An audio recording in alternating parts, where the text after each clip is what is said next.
আমি জালিমিনদের খাতার মধ্যে নিজের নামটা উঠাইলাম। দুনিয়ার কোন ব্যক্তি এই বিপদ থেকে আমারে বাঁচাইতে পারে না, দুনিয়ার কোন ব্যক্তি এই মুসিবত থেকে আমাকে বাঁচাইতে পারে না। মাছের পেটে যাইয়াও ইউনুস নবী আমার মাওলারে ভুলে যায় না।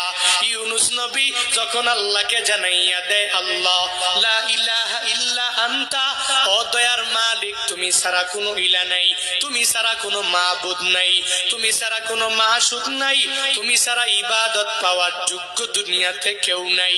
যখন ওই ইউনুস নবী আমার ওই মাছের পেটের মধ্যে সিজদার মধ্যে পড়িয়া আল্লাহকে পুত পবিত্র বলে, আল্লাহ ছাড়া মাবুদ নাই এই বলে যখনই ঘোষণা দিয়া দেয় আর নিজের ব্যাপারে আল্লাহর দরবারে জানাইয়া দেয়, ও মালিক আমার ঠিক হয় নাই, নিজের